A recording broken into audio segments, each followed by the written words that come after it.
तर आपत्ती व्यवस्थापन समितीच्या नियमांमध्ये बदल होणार आहे। महत्त्वाची बातमी आपण पाहतोय। शिंदेंचा समावेश करण्यासाठी नियमामध्ये आता बदल केला जाणार आहे।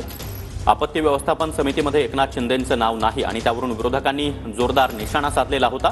दरम्यान आपत्ती व्यवस्थापन समितीबाबत मला माहिती नाही, मात्र जिथे संकट येईल तिथे मात्र हा शिंदे असणार असं एकनाथ शिंदे यांनी काही वेळापूर्वीच म्हटलं होतं। या संदर्भात अधिक माहिती देत आहेत आमचे प्रतिनिधी विनायक डावरुंग। विनायक, मंत्रिमंडळ बैठकीमध्ये आपत्ती व्यवस्थापन समितीच्या नियमांमध्ये काही बदल होणार असल्याचं कळतंय। सागर, आपण जर पाहिलं तर आपत्ती व्यवस्थापन समिती जी आहे ते काही दिवसापूर्वी जाहीर झाली। त्यामध्ये मुख्यमंत्री आणि वित्तमंत्री म्हणून अजित पवार यांना स्थान जे आहे ते देण्यात आलं होतं। कुठेतरी एकनाथ शिंदे यांना स्थान जे आहे ते या समितीमध्ये देण्यात आलं नव्हतं आणि त्यानंतर आता हा बदल जो आहे तो करण्यात येणार आहे। आपत्ती व्यवस्थापन समितीमध्ये उपमुख्यमंत्री एकनाथ शिंदे यांचं नाव सुद्धा आता घेतलं जाणार आहे। त्यांना सुद्धा स्थान जो आहे ते देण्यात येणार आहे।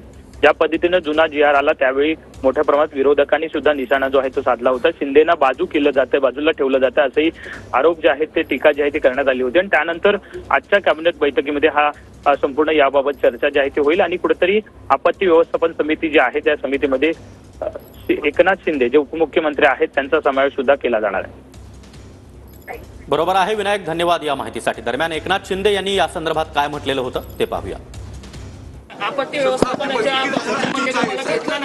मला माहित नाही, मला काही माहित नाही कधी आपत्ती व्यवस्थापन झालंय, आपत्ती कधी समिती झाली मला माहित नाही।